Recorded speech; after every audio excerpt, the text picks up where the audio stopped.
जय जय राम, श्री राम जय राम जय जय राम, श्री राम जय राम जय जय राम, श्री राम जय राम जय जय राम, श्री राम जय राम जय जय राम, श्री राम जय राम जय जय राम, श्री राम जय राम जय जय राम, श्री राम जय राम जय जय राम, श्री राम जय राम जय जय राम। श्री ओम सहनाववतु सहनौ भुनक्तु सह वीर्यं करवावहै तेजस्विनावधीतमस्तु मा विद्विषावहै।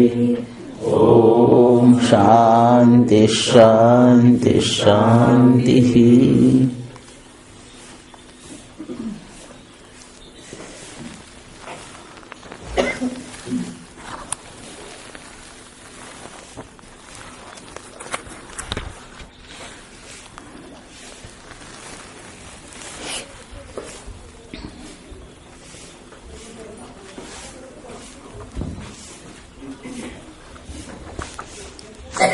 गुरुर्ब्रह्मा गुरुर्विष्णुर्गुरुर्देवो महेश्वरः, गुरुः साक्षात् परब्रह्म तस्मै श्री गुरवे नमः।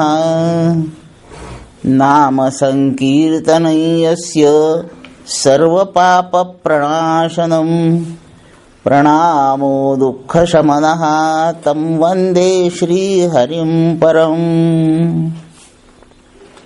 योऽन्तः प्रविश्य मम वाचमिमां प्रसुप्तां सञ्जीवयत्यखिलशक्तिधरस्वधाम्ना। अन्यांश्च हस्तचरणश्रवणत्वगादीन् प्राणान्नमो भगवते पुरुषाय तुभ्यं। पुंडलीकवरदा हरिविठ्ठल श्री ज्ञानदेव तुकाराम पंढरीनाथ महाराज की जय। माऊली ज्ञानेश्वर महाराज की जय। श्री सद्गुरुनाथ महाराज की जय। जय जय रघुवीर समर्थ।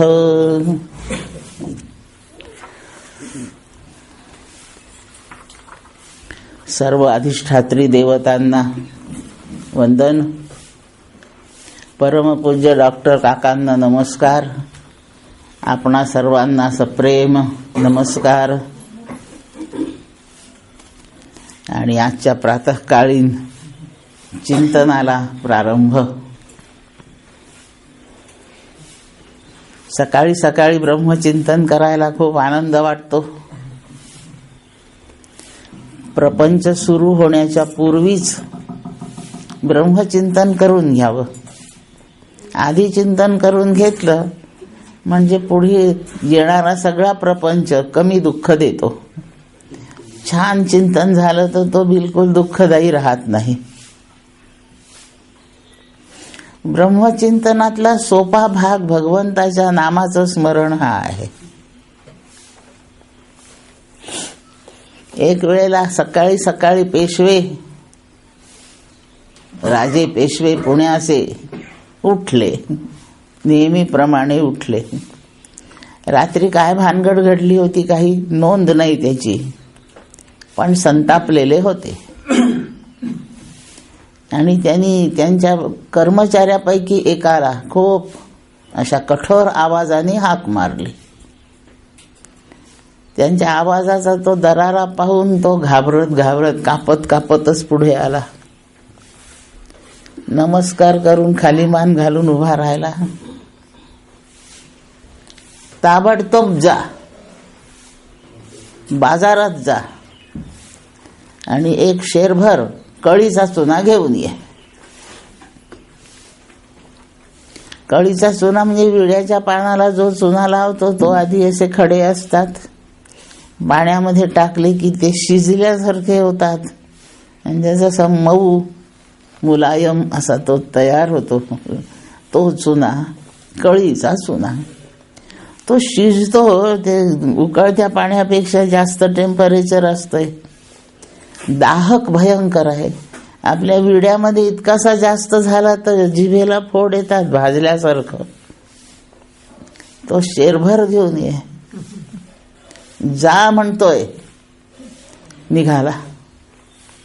भयंकर भीती बसली त्याला की आता माझं काय होणार आहे. गेला. त्याचं भाग्य खूप चांगलं होतं त्या दिवशीचं. राजा जरी रागावला होता त्याने भाग्य नव्हतं रागावलेलं.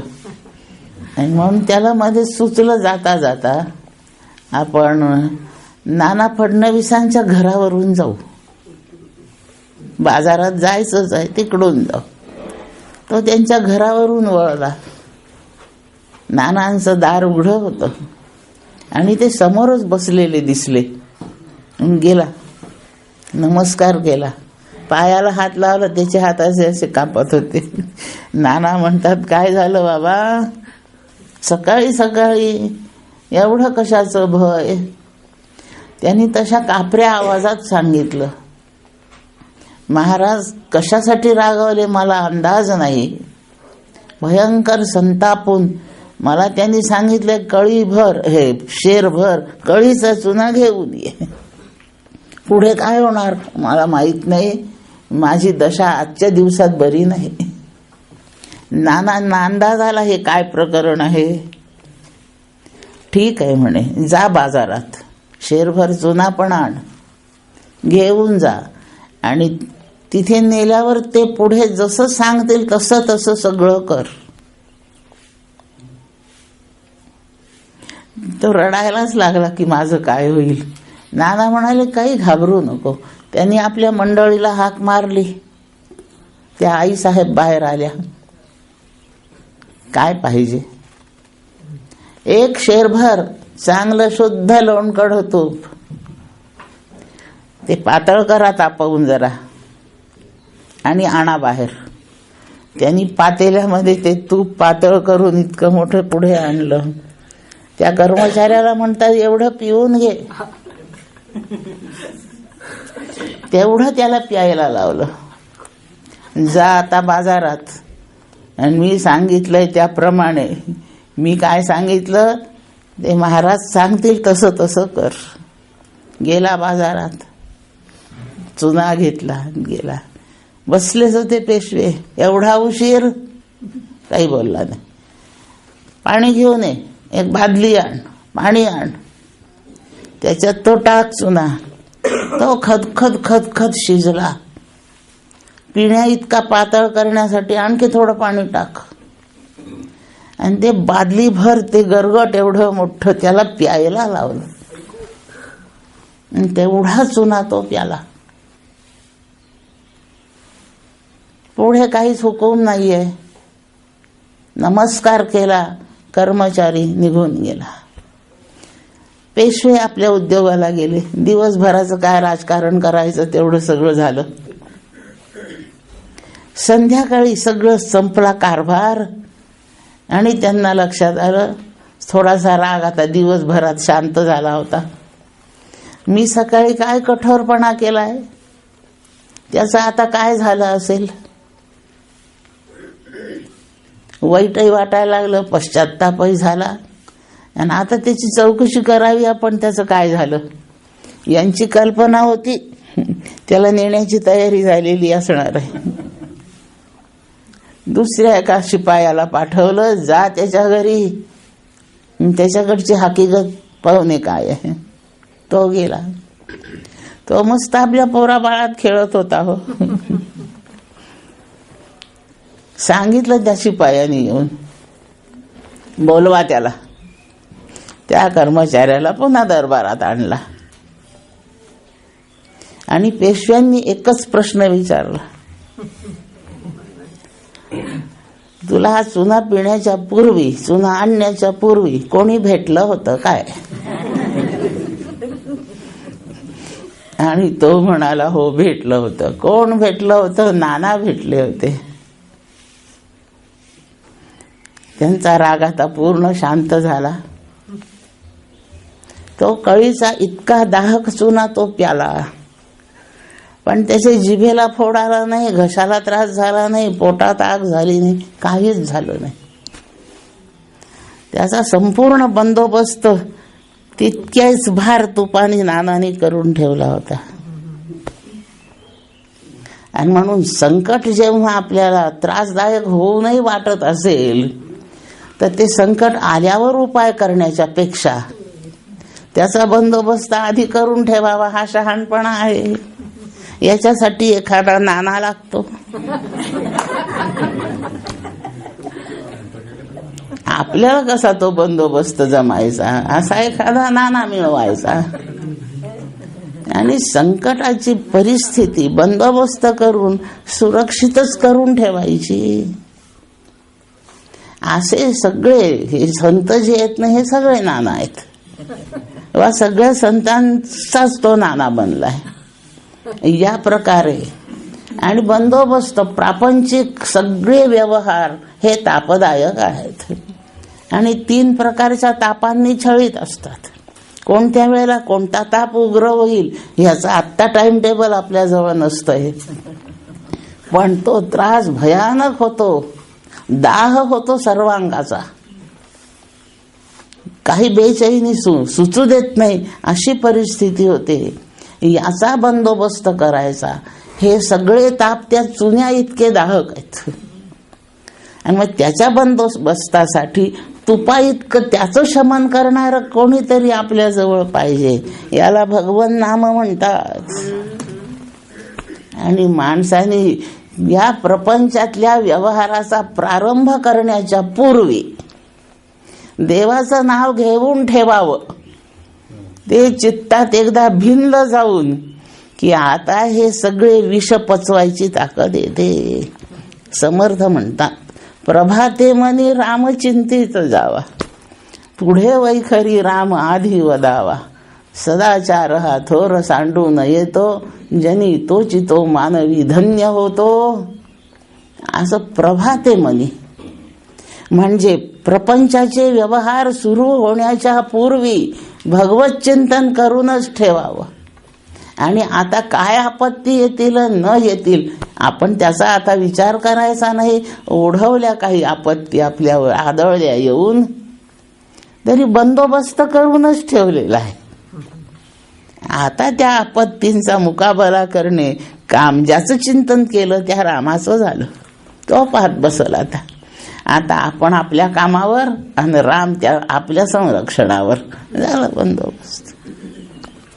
भगवन नामाची महती आहे आणि ही महती आपल्याला कळणं अवघड जातं हो.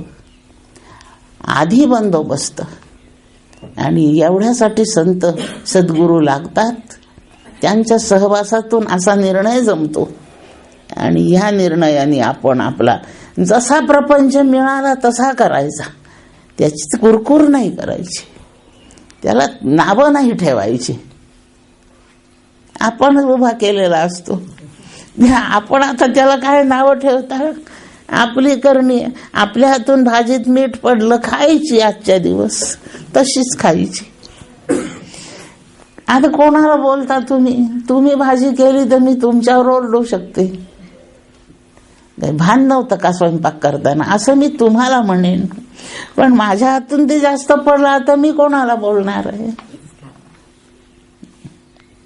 लोक माझ्या तोंडाकडे पाहतात, मी भाजी केली, तुम्हाला म्हणवत नाही की ताई मीठ जास्त झालं. तुम्हाला माझ्यामुळे तशीच गिळावी लागल, पण ते मला कळते ना की कशी झाली आहे ते, आणि मीच केली आहे ती, मला तशीच खाणे भाग आहे. तुम्ही फक्त एकाच प्रकारची प्रतिक्रिया दाखवू शकता. पुन्हा भाजी वाढायला आणली तर घेणार नाही. एकदा पोळला माणूस म्हणजे पुन्हा नाही प्रपंच करणार. पण आता करून ठेवलाय, आता तर खाऊन घ्या. तक्रार कशाची. प्रपंच उभा करून तक्रारी करतात, त्यांच्या 2 चुका आहेत. पहिली चूक केला ही आणि दुसरी चूक त्याला नावं ठेवत बसले, काळ व्यर्थ घालवत चालले. जेवढ्या वेळ त्याला नावं ठेवायला जातो तेवढ्या वेळात देवाचं नाव घेता येतं का नाही. म्हणून 2 चुका नाही करू. एक चूक झाली नसं तेवढीच निस्तरावी. 2 चुका कोणी सांगितल्या करायला. मनस्ताप करावा तेवढा वेळ वाया जातो आणि त्या मनस्तापाचा परिणाम पुढील पुष्कळ वेळ वाया जातो. मग शहाणपणा करावा, आहे ते स्वीकारून घ्यायचं, संपवून टाकायचं. ते शाश्वत नाहीच आहे. हे आगमापायीनं अनित्य आहे. हे सगळे येतात आणि जातात, अनित्य आहेत. मग आत्ता ताप आला याचा अर्थ आयुष्यभर आता फक्त तापच राहणार आहे असा नाही होत ना. म्हणून हे स्वीकारावं. आणि स्वीकारण्याचं जे बळ आहे ते संत संघात बसून ईश्वर चिंतन हे प्रभाते मनी रामचिंतित जावा. एवढ्या भगवत चिंतनासह, एवढ्या त्याच्या सगुणाच्या महिम्यासह, एवढ्या उपासनेसह आपल्या चित्ताची योग्यता आता महावाक्य शिकण्यासारखी झाली आहे असं मी गृहीत धरते आणि महावाक्य विवेकाच्या चिंतनाला प्रारंभ करते. 4 वेद आहे. वेद वाङ्मय, आद्य वाङ्मय. जगामध्ये याच्या पूर्वी वाङ्मय झालेलं नाही. ह्या आद्य वाङ्मयाला ज्ञानराशी असं नाव आहे. सर्व प्रकार जीवनाच्या सर्व क्षेत्रांचं ज्याच्यामध्ये उत्तम चिंतन केलेलं आहे, निर्णायक स्वरूपापर्यंत चिंतन केलेलं आहे, परिस्थितीचं वर्णन केलं आहे, त्यातून निघालेले निष्कर्ष लिहिले आहेत. असा जीवनात एकही पैलू आता शिल्लक नाही की ज्याबद्दलची महती, विवेचन, माहिती, त्याचे गुणदोष आणि त्यातून काढलेला निष्कर्ष आणि एवढ्या सर्व परिस्थितीतून सुखाला जाऊन पोहोचण्याची व्यवस्था, एवढं सर्व ज्यात आहे तो ज्ञानराशी आहे. अशा ज्ञानराशी वेदाने आपल्या सुखाची सर्वोत्तम व्यवस्था सांगण्यासाठी त्याच्यामध्ये वेदांत विभाग लिहिला आहे, म्हणजे उपनिषदे आहेत. आणि त्या उपनिषदामध्ये सुखाच्या संबंधाने सर्व उपायांचा उहापोह केलेला आहे. मग सुख एकच आहे तर मग एकच उपाय का नको? उपाय करणाऱ्यांच्या प्रकृती नाना प्रकारच्या आहेत आणि म्हणून उपायांची व्यवस्था वेगवेगळी लावावी लागते. खूप 15-20 पेशंट आहेत, त्यांना सगळ्यांना ताप आलाय. तापच आहे तो, म्हणजे टेम्परेचर वाढलेल्या प्रकारचा ताप आहे. प्रत्येकाच्या गोळ्या वेगवेगळ्याच आहेत. कोणत्या प्रकृतीला कोणती गोळी चालते, कोणाचा ताप कोणत्या प्रकारचा आहे, एवढं पाहूनच योजना होते औषधाची.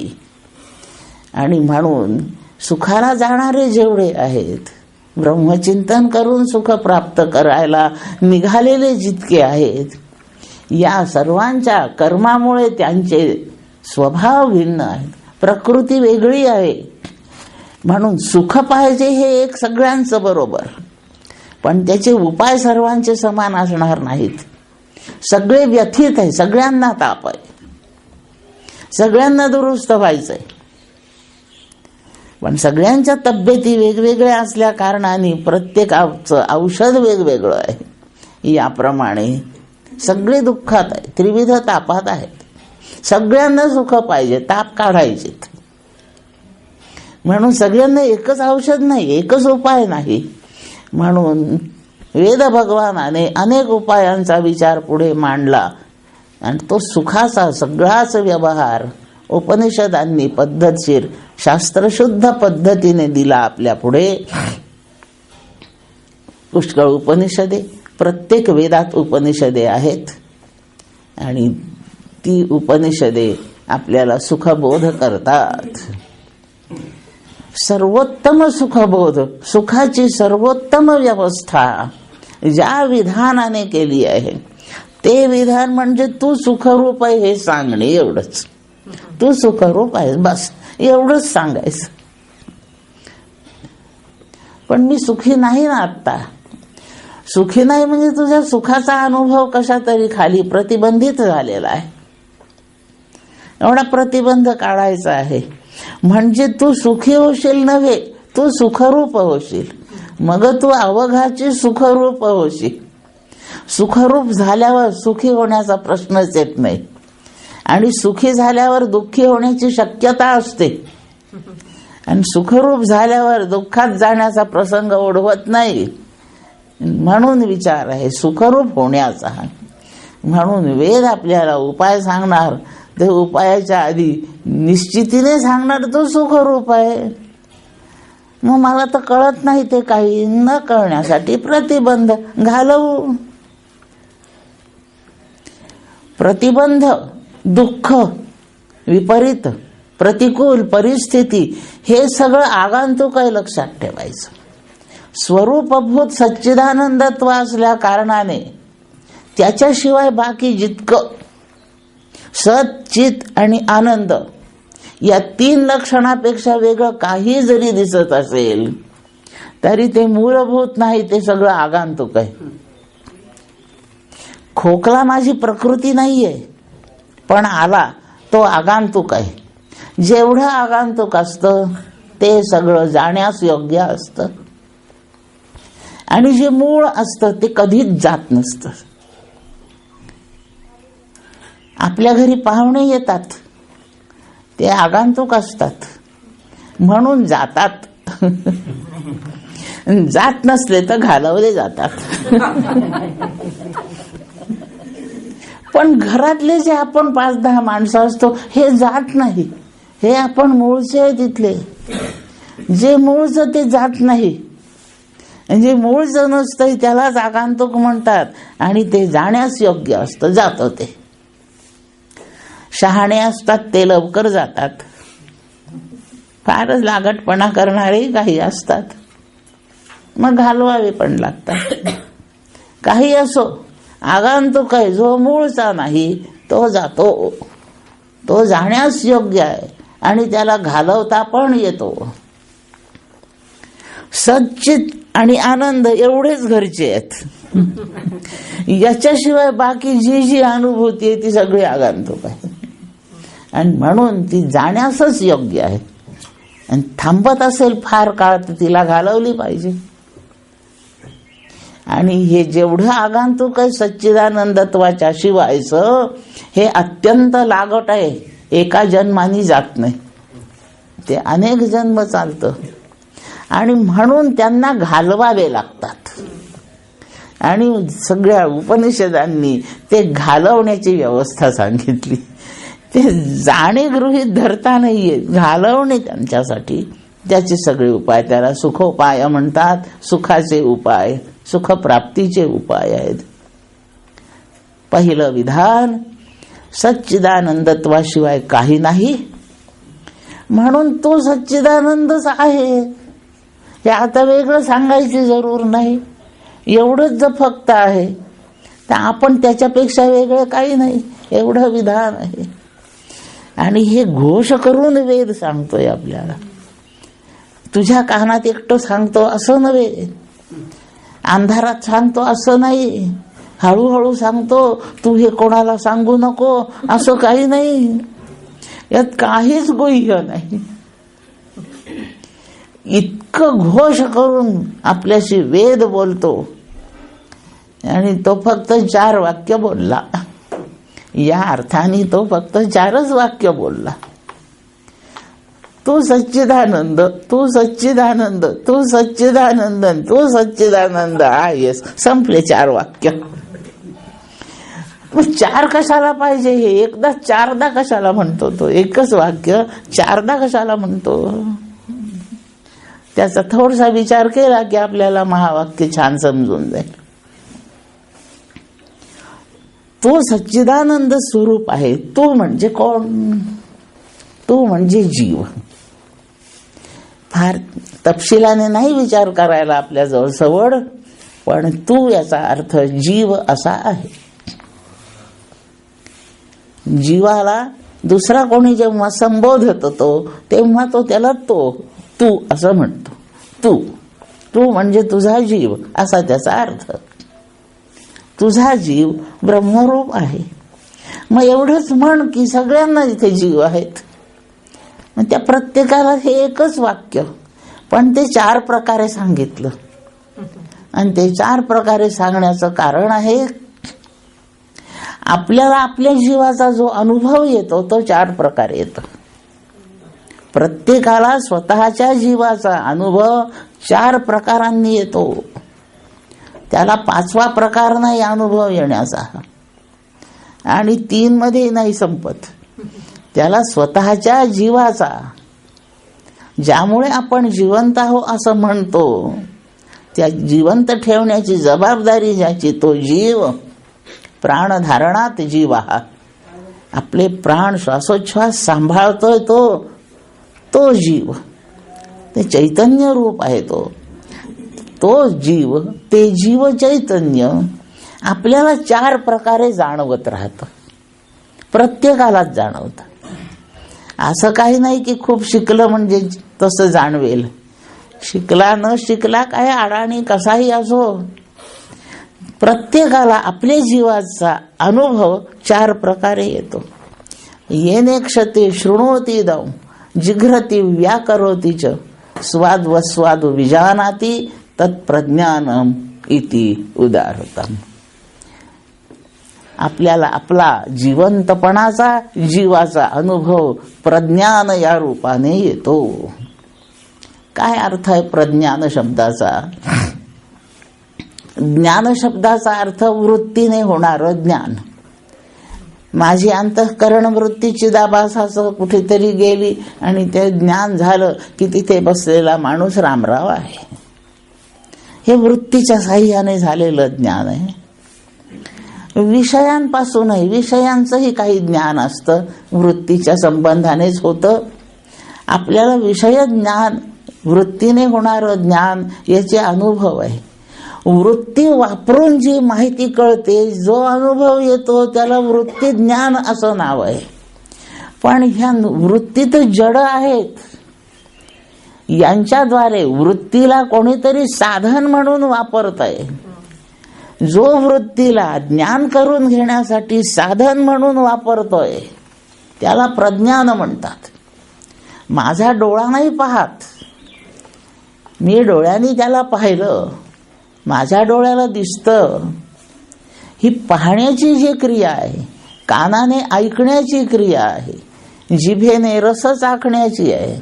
येन ईक्षते येन शृणोती येन व्याकरोती, बोलतो. स्वादू अस्वादू, गोड खारट तिखट इत्यादी चवी भोगतो. हे सगळं ज्याला कळतं, ज्याच्यामुळे कळतं त्याला प्रज्ञान म्हणतात. आणि ज्याला कळतं ते जड नसतं, ते नेहमी चेतन असतं. असा हे कळून घेणारा माझ्याजवळचा जो चेतन घटक आहे त्याचं नाव जीव आहे. पण हे कळवून घेतो तो, म्हणून त्याला प्रज्ञान म्हणतात. प्रज्ञान शब्दाचा अर्थ ज्याला कळतं त्या चेतन घटकाला प्रज्ञान असं नाव आहे. डोळा नाही पाहत. खूप लोक झोपतात ना, त्यांचे डोळे उघडे असतात पण दिसत नसतं काही. आपण त्यांच्या जवळ गेलो, फिरलो जरी त्यांना पत्ता नाही दिसत नाही, पण डोळे उघडे ठेवून झोपणारे लोक आहेत. येने क्षते शृणोती दम जिघ्रती व्याकरोती च स्वाद विजानाती तत्प्रज्ञानम उदाहृतम ईरितम. याप्रमाणे त्याला प्रज्ञान म्हणतात. ज्या आपल्या जवळच्या चेतन घटकामुळे म्हणजेच जीवामुळे आपल्याला इंद्रियांच्या द्वारे होणारं ज्ञान समजतंय, प्राप्त करून घेतो आपण, त्या चैतन्य घटकाला प्रज्ञान असं नाव आहे. म्हणून प्रज्ञान शब्दाचा जीव असा अर्थ होतो. हा जीव सच्चिदानंद रूप ब्रह्म आहे असं ते मूळ विधान आहे. मग आपल्याला अनुभव त्याचा प्रज्ञान रूपाने आला. म्हणून जीव ब्रह्मरूप आहे असं न बोलताना वेद आपल्याशी बोलतो प्रज्ञान ब्रह्म आहे. म्हणजे याचा अर्थ ज्याच्या साह्याने हे सगळं जाणण्याची क्रिया चालली, ह्या जाणण्याची क्रिया करवणारा, जाणवतं ज्याला हे कळतं, ते खारट आहे का गोड आहे, तुरट आहे का कसं आहे, हे कळतं ज्याला, हा अनुभव ज्याला येतो त्याला प्रज्ञान म्हणतात. आणि जे कळतं, जी जाणीव आहे त्याला ज्ञान म्हणतात. ते वृत्तीच्या द्वारे होतं. वृत्तीच्या द्वारे ज्ञान होतं, पण ज्याला होतं तो चेतन घटक प्रज्ञान म्हणवला जातो. म्हणून प्रज्ञान शब्दाचा जीव अर्थ आहे. म्हणून ऐतरेय उपनिषद, ऋग्वेद हा वेद याने केलेली घोषणा आपल्यासाठी महावाक्य ठरली. आणि आपला जीव ब्रह्म आहे असं त्यांनी आपल्याला निस्संदिग्धपणे सांगितलं. आणि आपल्याशी ऐतरेय उपनिषद बोलतो. ते ऐतरेय उपनिषद म्हणतं प्रज्ञानम ब्रह्म. ब्रह्म शब्दाचा अर्थ काय? प्रज्ञानाचा जीव अर्थ झाला. आता ब्रह्माचा अर्थ काय? सच्चिदानंद लक्षणांनी जी आपल्याला जाणवेल तेवढी नित्य असणारी, अनंत अनादी अशी असणारी जी वस्तू, तिचं नाव ब्रह्म असं आहे. मग ह्या लक्षणाचा मी आहे असं कळल्यानंतर दुःखाचा कुठं अनुभव येईल का? मला जर कळलं की मी राजा आहे तर मला दारिद्र्याचा अनुभव येईल का? मला फक्त तुम्ही म्हणा की तू राजा आहेस आणि तो राजेपणा मी जर भोगला तर दारिद्र्याचा अनुभव संपला की नाही माझा? तसं एकदा मी सच्चिदानंद रूप ब्रह्म आहे असं मला उमजलं की मला दुःखाचा अनुभव येईलच कसा? उमजलं म्हणजे मी त्या अवस्थेत, त्या स्थितीतच जाते. तुम्ही म्हणाल वाक्य तू राजा आहे, पण तसं नाही, मी प्रत्यक्ष राजेपणातच गेले आहे. जसा राजाचा पोरगा, त्याला युवराज म्हणतात, तो राजा नाही, तो दरिद्री असू शकतो, नाही तो प्रिय पुत्र त्या राजाचा, म्हणून त्याला नाही राजसत्तेचा भोग तो राजा घेऊ देत. तो दरिद्री असू शकतो, पण त्याला आता राज्याभिषेक झाला, आता तोच राजा झाला.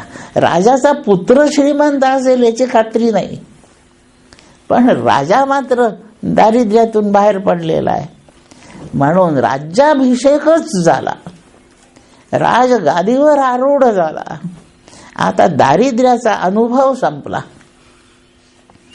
असं तो ब्रह्म आहे, ह्या ब्रह्मस्थितीतच गेला. एषा ब्राह्मी स्थिती पार्थ नैनाम प्राप्य विमुह्यति स्थित्वा स्यामंत कालेपि ब्रह्मनिर्वाण मृच्छति. आता एकदा ब्राह्मी स्थिती आली म्हणजे आता पुन्हा मोह नाही, पुन्हा अविद्या नाही, अविवेक नाही, आणि ही सगळी कारण मीमांसा आपल्याला दुःखाला नेऊन ठेवते. यातलं सगळीच कारणं गेली, दुःखाची सगळीच कारणे गेली.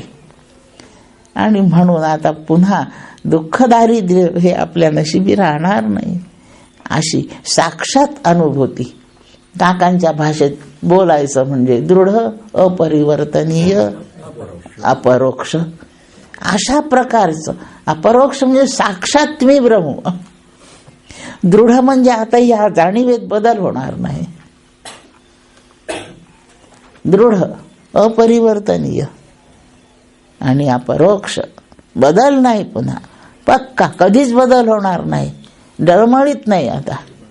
आणि प्रत्यक्ष अनुभूती, याच्यामध्ये नुसतं शब्द पांडित्याचा भागच नाही राहिला.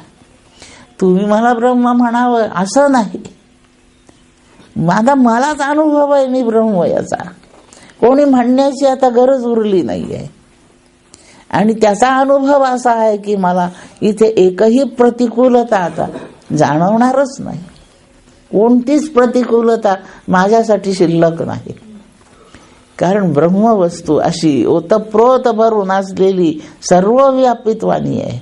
आणि एक मुद्दा ध्यानात ठेवू, मी ब्रह्म आहे, माझं दारिद्र्य गेलो, पण दुसऱ्याचं दारिद्र्य पाहून मला रडायला येईल ना. आपण कमिशनर झालो, पोरग शिकलं नाही, कारकून झालं आपल्याच ऑफिसमध्ये, त्या कमिशनराला रडायला येतं का नाही सांगावं? दुसऱ्याचं दारिद्र्य पाहूनही वाईट वाटतं. असं नाही, मी ब्रह्मा कळल्यावर काय होतं? आदौ ब्रह्माहमस्मित्यनुभव उदिते खल्विदम ब्रह्म पश्चात. काय वेद असा अर्धवट नाही बोलत. वेदामधून एक तरी दोष कोणी काढून दाखवा, 50 PhD देऊ त्याला. नाहीच, एकही त्रुटी त्याच्यात नाहीये. जेव्हा मी राजा आहे, मी ब्रह्म आहे असं मला समजलं, त्या साक्षात अनुभवात मी अवस्थित झाले, त्या क्षणी मला हे सर्व ब्रह्मरूपच दिसतं. कोणीच दारिद्र्यात उरला नाही, हे सगळं ब्रह्मरूपच आहे. पण हे रडतायत बाकीचे, त्याचं काय? मला त्या भानावर जावं लागेल, तेव्हा मला त्याचा अनुभव येईल. जगन मिथ्यात ठरवून गेलाय. अजातवादाच्या बैठकीवर मी जाऊन बसले. ब्रह्मरूपतेशिवाय इथे काहीच नाही. ह्या एकमेवाद्वितीय अनुभवात आम्ही आहोत. आणि म्हणून इथे कोणीही दुःखी नाही. दुःखी असायला कोणीतरी हवा की नको, तोच नाही आता. हे सर्वच ब्रह्मरूप आहे. आणि हे ब्रह्मरूप दिसावं असा माझा अनुभव व्हावा, एवढ्यासाठी प्रार्थना आहे. ऐसे भाग्य कई लाहता होईन, अवघे देखे जन ब्रह्मरूप, तुकोबा म्हणतायत. आणि आला त्यांना अनुभव. ही प्रार्थना केली, विठोबानी त्यांना ते भाग्य दिलं. भूती देव म्हणून भेटतो या जना, नाही हे भावना नर नारी. हा अनुभव आहे. प्रार्थना आहे ऐसे भाग्य कधी लाहता होईन, आणि अनुभव आहे अवघे देखे जन ब्रह्मरूपाची अनुभूती आहे की भूती देव म्हणून भेटतो या जना, नाही हे भावना नर नारी.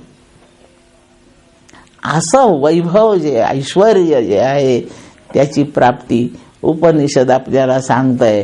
म्हणून आपण हे प्रज्ञान आपल्याजवळ, या भौतिकामध्ये ज्ञान गोळा करण्याची जेवढी यंत्रणा आहे, त्या यंत्रणेतून येणारं जे ज्ञान ते ज्याला होतं, ज्याच्यामुळे हे ज्ञान होतं, जो चेतन घटक याचा जबाबदार आहे, तो चेतन घटक प्रज्ञान म्हणवला जातो. असा चेतन घटक आपल्याजवळ जीव नावाने आहे.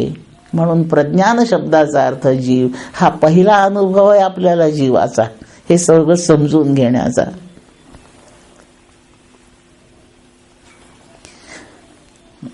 सर्वांच्या हृदय देशी मी अमुका आहे ऐशी, स्फूर्ती स्फुरे अहर्निशी ते वस्तुगा मी. माऊलीची ओवी आहे, सर्वांच्या हृदय देशी. आता आपण आपला एक दुसऱ्या अनुभवाचा विचार करू. सतत अहर्निशी रात्रंदिवस आपल्याला मी मी मी मी अशी जाणीव आहेच आहे. सारखं मी थोडा वेळ बाहेर जाऊन येतो, मी आता जेवतो, कुठे चालले, मी चहा प्यायला चाललो, मी आता थोडा झोपतो, मी आता फिरायला जातो, मी स्वप्न पाहिलं, मी 4च वाजता उठलो, मी रात्रभर जागा होतो, मी आजारी पडलो, मी गावाला गेलो, माझं लक्ष नव्हतं, कसं मी बेसावध होतो काय माहित, पर्स चोरी गेली. जिथे तिथे मी प्रत्येक गोष्टीला, प्रत्येक पाऊल टाकताना मी स्फूर्ती स्फुरे अहर्निशी, हे सारखं आपल्याला मी मीची जाणीव आहे. आता मी करतो, मी खातो, मी पाहतो, हे सगळे प्रयोग चेतनाशिवाय दुसरा कोणी नाही न करू शकत. चैतन्य असेल तरच ह्या सगळ्या क्रिया संभवतात. आणि या सगळ्या क्रियांच्या सोबतीला मीच जोडलेला, जे जे काही असेल ते. शहाणा मी, वेडा मी, मूर्ख मी, श्रीमंत मी, लंगडा मी, आंधळा मी. जिथे तिथे काही वाक्याची पूर्ती आपल्याविषयीची करायची असेल तर त्यातला करता मीच आहे. असा मी फक्त, मी वक्ता म्हणून बोलते आहे, फक्त माझ्यासाठी हे मी नाही आहे. मग काय आहे, तुम्ही माझ्याकडे आलात, दार बंद आहे, वाजवली, बेल वाजवली, नाही तर कडी वाजवली, मी आतून विचारते कोण, तर तुमचं उत्तर काय आहे? मी. तुम्ही स्त्री आहात, तेव्हा तुम्ही आलात आणि तुम्ही म्हणता की मी. एक कोणी पुरुष आला, त्यार तोही मी विचारलं कोण, तर तो म्हणतो मी. राजा आला तर तो म्हणतो मी, रंक आला तर म्हणतो मी, पोरग आलं तर म्हणतो मी, म्हातारा आला तरी मी. म्हणजे प्रत्येकाचं नाव मी हेच आहे, लक्षात ठेव. जे नाव सर्वांचं असतं त्याला सर्वनाम म्हणतात. आणि म्हणून व्याकरणात सर्वनाम नावाची एक जाती आहे शब्दाची. प्रत्येकाचं नाव वेगळं असेल पण सगळ्यांचं एक नाम आहे सामान्य. प्रत्येकाचं नाव, कोणाला मी, कोणाला मी, सगळेजण स्वतःला मी म्हणतात. ज्या अर्थी सगळ्यांचं नाव मी हे आहे त्या अर्थी सगळे कुठेतरी एका रूपाचे असतील याची नोंद असली पाहिजे. फार बारीक विचार आहे बरं. हा वेदच करू शकतो, हा नाही आपल्याला जमत. पण एवढं मात्र आपलं वैभव आहे, एवढी आपली महत्ता आहे की वेद विचार करू शकतो पण आपल्याला तो कळू शकतो. हे नाही का आपलं वैभव? त्याने केला विचार पण आपल्याला कळू शकतो. हे काय कमी आहे?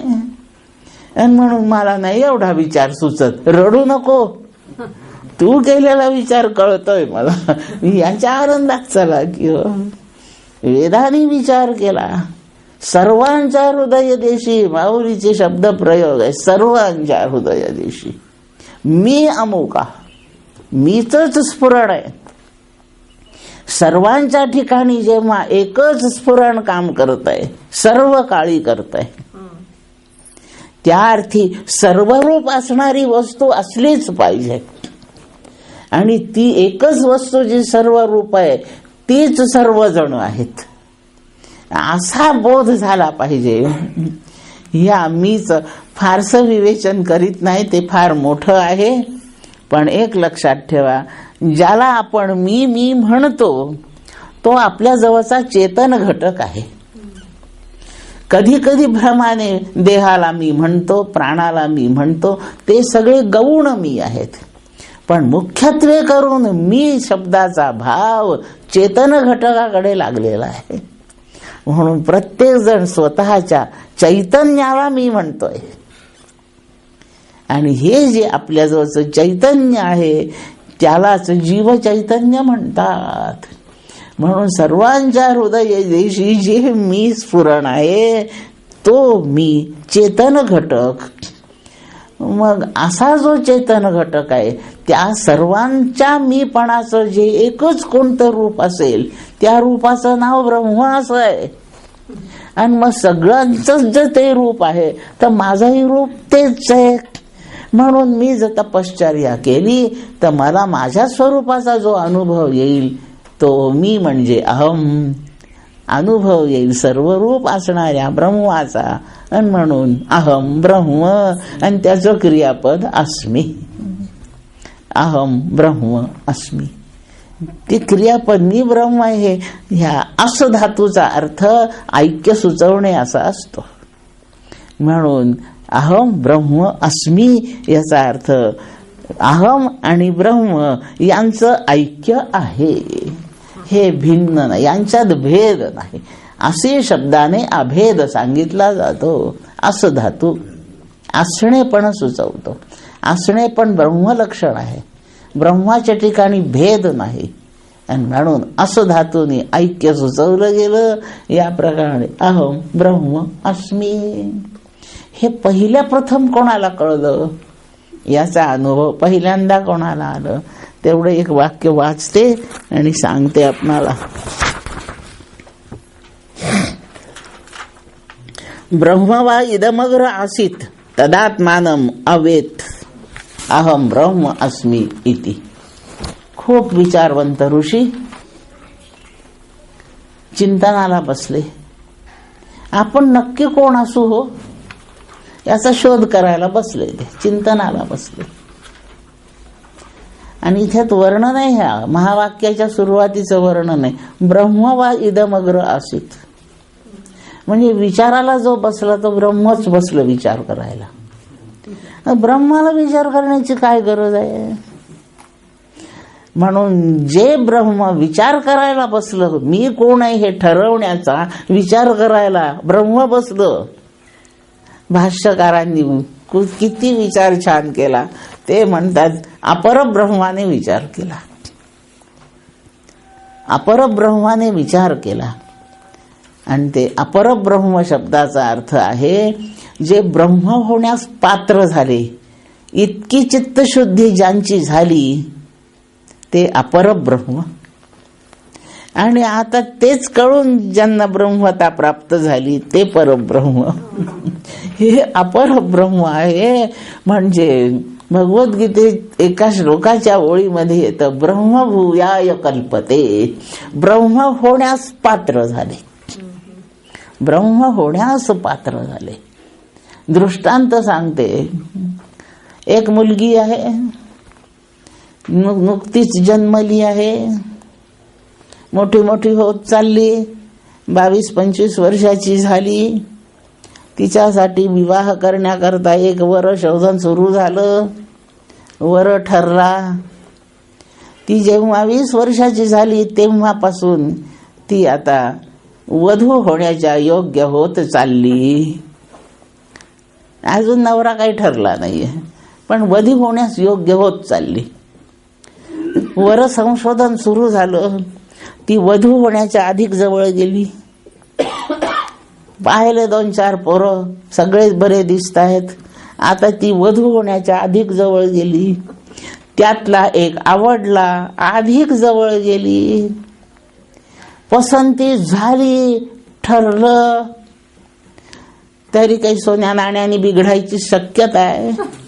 पण तेही काही नाही राहिलं. ते सगळे विचार विनिमय, बोलणे, चालणे, सगळे ठराव पक्के झाले. तो आहे अमेरिकेमध्ये, तो येणार आहे 11 महिन्यांनी. आलो तो गावामध्ये. आता पुढच्या आठवड्यात लग्न आहे. पत्रिका वाटून झाल्या, छापून झाल्या, कार्यालय सजलं, सगळं झालं. आता लग्नाचा मुहूर्त आहे, 1 तासानी आहे. सगळी तयारी झाली आणि त्या अंतरपटाच्या एका बाजूला ती जाऊन उभी राहिली. ही जी अवस्था आहे, ब्रह्मभूयाय कल्पते. त्याच्यासाठी 22 वर्षे तपश्चर्या केलेली आहे त्या पोरीने.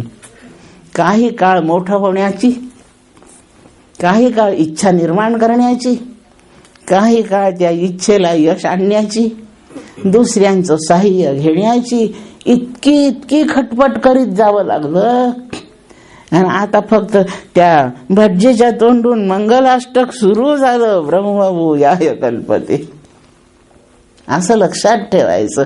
भगवद्गीता बोलते असे हे अपरब्रह्म ज्यांना म्हटलं ते ब्रह्मभूयाय कल्पते. ते इकडून ब्रह्म आहे, इकडून ते उभे आहेत, मध्ये अंतरपट आहे. अशा परिस्थितीत जे चिंतनाने इतके जवळ पोहोचले आहेत ते अपरब्रह्म, त्या अपरब्रह्माने जाणलं अहम ब्रह्म अस्मि. आणि म्हणून इतकी तपश्चर्या साधना जे जे करतील त्या सगळ्यांना हीच अनुभूती येईल. सगळ्या पोरींनी याच प्रकारची खटपट करीत त्या गेल्या तर त्या सगळ्या जणी वधून पत्नी होणार. होऊ शकतात का नाही, पण इतकं करावं लागेल का नाही. इतकं केल्याशिवाय ते होणार नाही. मग इतकी साधन चतुष्टय, संपन्नता, इतकं सगळं झाल्याखेरीज अहम ब्रह्म नाही होणार. आता हे ब्रह्म होण्यासाठी आपण कोण आहे हे ठरवायला गेले. पण का म्हणून त्यांना अशी इच्छा झाली? त्यांना ही इच्छा का झाली? चिंतन करून ठरवून घ्यावं म्हणून. आणि याचं कारण आहे, ते जेव्हा चिंतनाला बसले नव्हते त्याच्या आधी ते भीत होते. त्यांना खूप भीती वाटत होती. आणि भीती वाटली की दुःख होत होतं. भीती वाटली की दुःख. इकडून जायचं तर भीती वाटते, तिकडून जायचं तर भीती वाटते, एकटं राहायचं तर भीती वाटते, 10-20 जणात झोपायचं तरी भीती वाटते, काही खायला बसलं की भीती वाटते, ताक पिऊ का नाही घसा खराब होईल, भीती वाटते. बटाटे वडे केले, पोट बिघडल का काय भीती वाटते. सगळ्याची भीतीच. खायला बसले तर भीती, निजायला बसले तर भीती, बाहेर जायला निघाले तर भीती, नोकरी करायची तर साहेबाची भीती. साहेब भीतीने ग्रस्त असे पिसाळले ते. आपल्याला म्हणे दुःखाशिवाय अनुभव नाही आणि त्याचं कारण भीती आहे.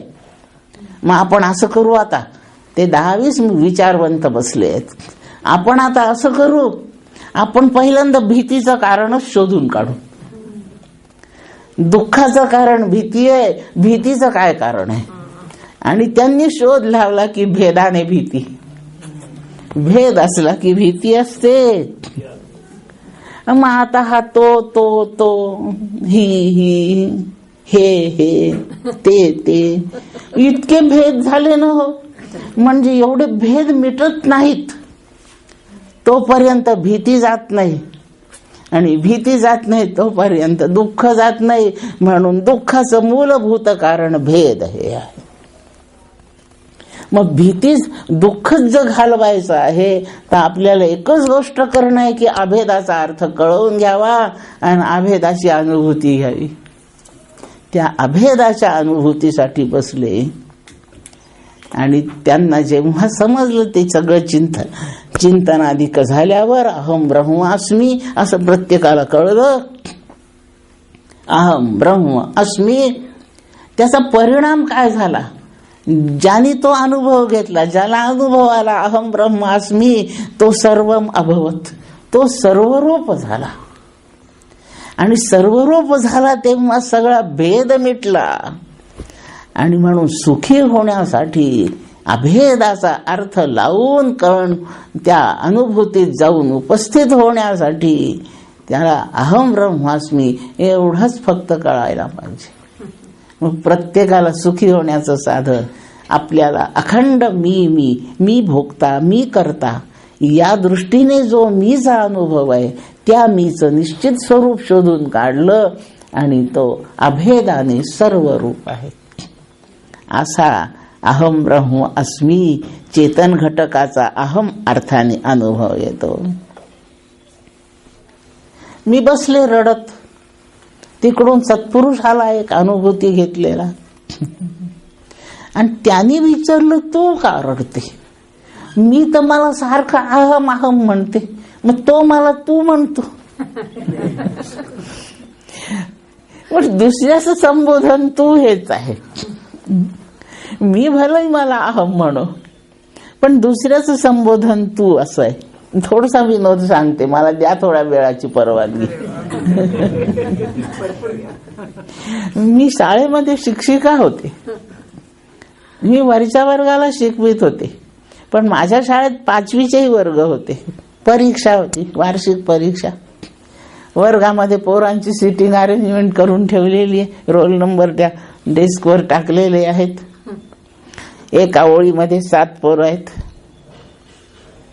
अशा एकूण त्या खोलीमध्ये काहीतरी 35-40 पोरं बसलेले. इंग्रजीचा पेपर, वर्ग 5वीचा. तेव्हा इंग्रजी 5वीतच सुरू होत असे, 5वीच्या वर्गात. आणि ते आन्सर द फॉलोइंग असा तो प्रश्न. आणि त्याच्यात एक प्रश्न, व्हॉट इज युअर नेम. पहिला प्रश्न, व्हॉट इज युअर नेम. आता मी इन्व्हिजिलेशन करताना मधून मधून फिरते, पोरं काय लिहितात पाहते. त्या एका ओळीतल्या पहिल्या पोराने लिहिलं, युअर नेम इज मंदाकिनी.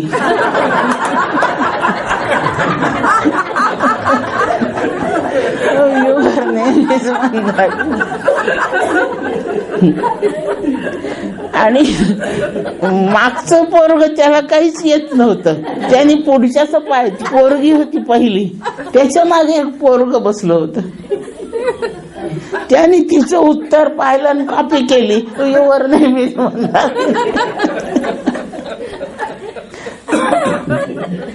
ते 7ही जण मंदाकिनी, स सर्वम अभवत. ब्रह्मानुभूती सारे मंदाकिनी झाले. ते तर सोडून द्या, पण महत्वाचा मुद्दा प्रश्नात व्हॉट इज युअर नेम. दुसऱ्याशी संबोधनाने बोलायचंय तेव्हा तू शब्द येतो, पण अनुभूतीचं उत्तर जेव्हा द्यायचंय तेव्हा मी द्यावं लागतं. आणि म्हणून मी रडताना पाहून तो जो सत्पुरुष आला त्याने मला तू का रडतं विचारलं. म्हटलं रडू नाही तर काय करू, का म्हणून रडायचं, मग सारं दुःखच दुःख आहे ना मला, हे सगळं अनात्म वस्तू, सगळं विनाशी, याच्याच अनुभूतीत मी आहे, रडू नाही तर मी काय करू. तेव्हा त्यांनी मला सांगितलं रडू नकोस, तू या विनाशी पैकी काहीच नाहीस, या अविनाशी मधलं तू काहीच नाही, आणि अविनाशी मधलं तू काहीच नाही. म्हणून त्यांनी मला तूच संबोधन घेऊन तत्त्वम असी असं सांगितलं. मग नुसतं तू ब्रह्म आहेस एवढंच म्हटलं असतं तर काय बिघडलं असतं, त्वम ब्रह्म असी असं का नाही म्हटलं त्यांनी. त्यांनी मला या ठिकाणी तत्शी संबंध का जोडला माझा, हा अत्यंत गंभीर प्रश्न आहे, आणि याचं उत्तर भाष्यकारांनीच द्यावं. मला चैतन्य दोन प्रकारे इथे जाणवतंय, एक पिंडाच्या संबंधीचं आणि एक ब्रह्मांडाच्या संबंधीचं. आणि अखंडपणे देहाचा स्वामी जीव आहे आणि ब्रह्मांडाचा स्वामी ईश्वर आहे. ईश्वराशी पुन्हा कोणी घोटाळे करू नयेत. आणि आणखीन एक तिसरं चैतन्य असू शकेल काय, असाही प्रश्न उपस्थित होऊ नये.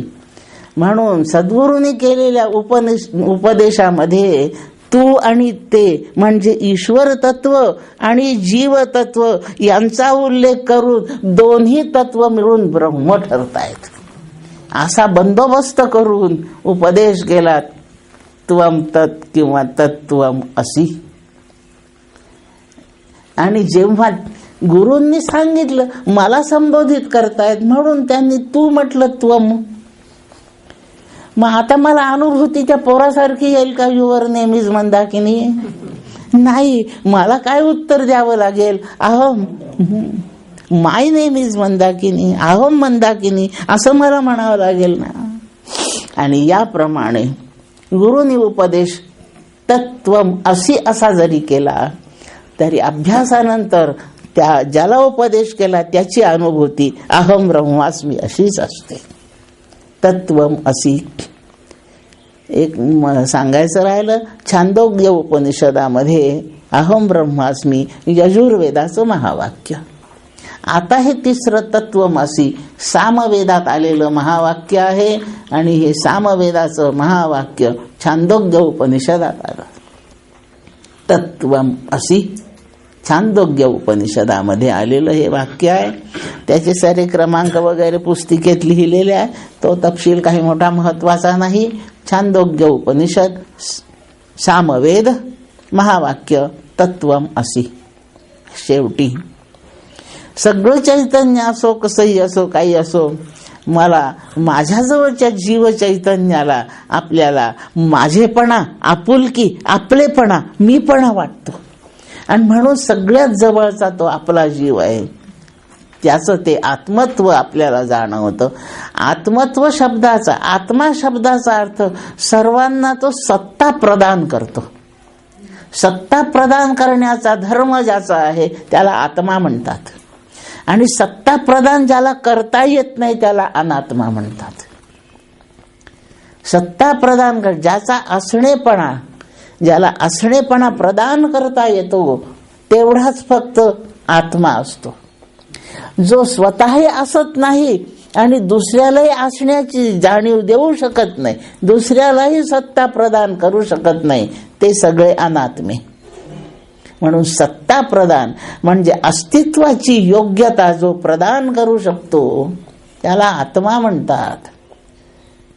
आपण आहे हे कशाच्या आधाराने म्हणतो, शरीरामुळे म्हणतो का आहे म्हणून, किंवा तो आहे हे कशावरून म्हणतो, त्याच्यात चैतन्य जोपर्यंतच तो आहे ना. म्हणजे त्याचा असणेपणा चैतन्याने त्याला प्रदान केलाय. म्हणून प्रत्येकाला आपल्या असणेपणाची जाणीव देणारा आपल्या जवळ जो चैतन्य घटक आहे त्याचं नाव आत्मा असं आहे. आपल्या असणेपणाची जबाबदारी देहाने नाही घेतली, भ्रमाने भलंही वाटो,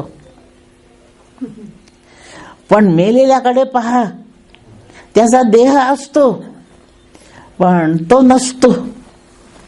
आणि म्हणून असणेपणा प्रदान चैतन्याने केलाय, चैतन्याने तो असणेपणा प्रदान केलाय, म्हणून त्या आपल्या जवळच्या चैतन्याला आत्मा असं नाव आहे. म्हणजे मला सतत जाणीव माझ्या आत्म्याची जवळून आहे. जे जवळ आहे त्याला अयम हा म्हणायचं. कोण जवळ आहे? सत्ता प्रदान करणारा चैतन्य घटक म्हणजे आत्मा आहे. म्हणून मला माझ्या चैतन्याची जाणीव, माझा जवळचा हा आत्मा अशी आहे. ही चौथी प्रकार आपल्या जाणीवेची. आणि म्हणून अयम आत्मा ब्रह्म, ज्याला अहम ब्रह्म अस्मी कळलं त्याला इतका विलक्षण आनंद झाला हो. ते सगळे ऋषी जे बसले होते आणि सर्व माभवतच्या भूमिकेपर्यंत गेले, असा आनंद झाला, जे नाचायला लागले. प्रत्येक जण त्या आनंदाने नाचायला लागला. मी पास झालो कसे नाचतात, मी फर्स्ट पास झालो कसे नाचतात, मी गोल्ड मेडलिस्ट कसे नाचतात, मी ब्रह्म नाचले. आणि नुसते गप्प नाही नाचत, माणसं नाचताना ओरडतात. हे काही नैसर्गिक प्रतिक्रिया आहे. अरे नुसता नाच, नुसतं नाही, मुक नाही नाचवत, घोषणा करीत नाचायचं. आणि म्हणून घोषणा केली त्यांनी, मी ब्रह्म आहे अनुभूती. नंतर त्यांनी घोषणा केली की जो जवळचा मला सतत जाणवतोय, मला सत्ता प्रदान करतोय, तो माझा चैतन्य घटक, माझा तो आत्मा, हा ब्रह्म आहे, हा ब्रह्म आहे, हा ब्रह्म आहे. अरे काय ओरडतो? काय म्हणजे काय? अयम आत्मा ब्रह्म. म्हणून अथर्व वेदातलं हे महावाक्य आहे आणि ते घोष वाक्य आहे. तत्वमसी उपदेश वाक्य आहे. अहम ब्रह्मास्मी अनुभव वाक्य आहे. आणि सुरुवातीचं प्रज्ञानम ब्रह्म अभ्यास महावाक्य आहे. असे हे 4 महावाक्य आहेत. किती छान आहे हो. आपल्याला आपल्या चैतन्याचा 4 प्रकारे अनुभव येतो, म्हणून वाक्य 4 झाली. अर्थ सगळ्यांमध्ये एकच आहे. अनुभूतीचे क्षेत्र वेगळे झाल्यामुळे 4 प्रकारांनी उल्लेख केला. जीव चैतन्य आपल्याचं साक्षात परब्रह्म आहे. या अनुभूतीसह म्हणजे परोक्ष अनुभूती आहे आता, ती थोड्या वेळाने अपरोक्ष होईल. आपल्या वर्गामध्ये आज 4थ्या दिवशी आपण अभ्यासाला बसलो आहोत. 4थ्या दिवसापर्यंत अजून परोक्षच आहे. पण आता उद्या, परवाच्या दिवशी, उद्या 5वा दिवस, 6व्या दिवशी सगळे ब्रह्मभूयाय कल्पते आणि 7व्या दिवशी सगळे जण अहम ब्रह्मास्मी मध्ये जाल.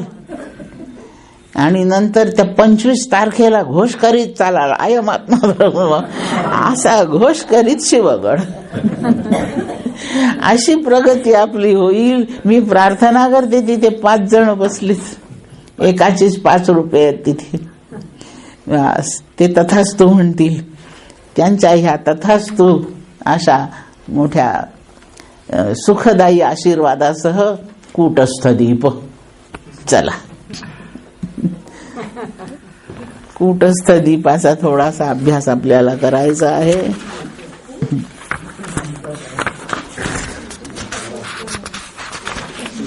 मध्ये कोण आहे? तृप्ती दीप आहे. एवढा घोष कराय पुरती माझी काही अजून पात्रता नाही. तृप्तीचे उद्गार काढायसाठी परमपूज्य काका. तृप्तीचे उद्गार आहे. अयम आत्मा ब्रह्म तृप्तीचा उद्गार आहे. तो ज्याला तृप्ती लाभली आहे त्याच्या मुखानेच होऊ द्यावा. तृप्ती दीप त्यांच्यासाठी ठेवते आणि कूटस्थ दीपाच्या विचाराकडे मी आपणाला घेऊन चालते. हा कूटस्थ शब्द बरेचदा ऐकला. कूटस्थ ब्रह्म, जीव, ईश्वर, माया, पुष्कळ शब्द, उपाधी, बुद्धी, अंतःकरण, हे शब्द आता सगळे आपल्या ओळखीचे झाले. यांच्याविषयी थोडा थोडा अंदाजही आला या संज्ञांमधून आपल्याला काय समजतं. तरीही कूटस्थ शब्दाचा असा बारकाव्याने अंदाज आलेला नाही, बारकाव्याने कळलं नाही. कूटस्थ नक्की काय हे समजावून देण्यासाठी त्या स्वामींनी हा कूटस्थदीप नावाचं प्रकरण लिहिलं आहे. त्याचा थोडासा आपण परिचय करून घेतोय, संक्षेपाने घेतो. प्रकरण पुष्कळ मोठं आहे, पण इतक्या सर्व तपशिलामध्ये आपण नाही जाणार, पण त्याचा परिचय घेतल्याशिवाय पुढे जाणार नाही. तर मागील प्रकरणात हे इतके सगळे शब्द आपण वाचले, ऐकले. इथे नसले ऐकले तरी अन्यत्र आपल्याला बऱ्याच श्रवणात हे शब्द येऊन गेलेले आहेत. त्यातला कूटस्थ शब्द काय सुचवतो? एक ब्रह्मांड, त्या ब्रह्मांडामधला आपण एक घटक. आपण घटक म्हणजे ह्या देहासह असणारं चैतन्य, एवढं सगळं आपण, हा एक घटक. 2-3दा प्रवचनात उल्लेख निघाला. त्या निघालेल्या उल्लेखाप्रमाणे आपल्याला 3 देह आहेत. एक स्थूल देह, दुसरा सूक्ष्म देह किंवा लिंग देह, तिसरा कारण देह. हे 3 देह आपण हे नावं ऐकले. त्या 3 देहांच्या घटकाचाही थोडासा आपल्याला अंदाज आहे आता. यातले 2 देह, स्थूल देह आणि सूक्ष्म देह, या 2चा विचार घेऊ. 2चा का 3ऱ्याचा का नाही ते समजेल थोड्या वेळाने. 2चा विचार घेऊ.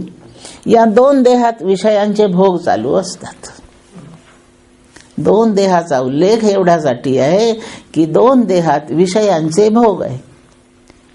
स्थूल देहाला अवस्था जागृती आहे. इंद्रियांच्या द्वारे बाहेरचे विषय आपल्यापर्यंत येतात आणि आपण त्यांचे भोग घेतो. मानस विषय, काल्पनिक विषय स्वप्न अवस्थेत असतात. सूक्ष्म देहाची अवस्था ती आहे, म्हणून सूक्ष्म देहाने काल्पनिक विषयांचे भोग सुरू असतात. या 2 देहांचे भोग सुरू असतात. हे भोग घेण्याची आपली क्षमता सांभाळण्याकरता आपल्याला चैतन्याची गरज आहे. पटतं असं?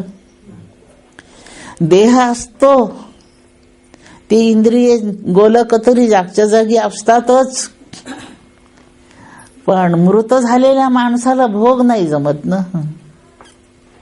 म्हणून भोग घेणारा देह नाहीये, भोग घेणारा त्यातला चेतन घटक आहे.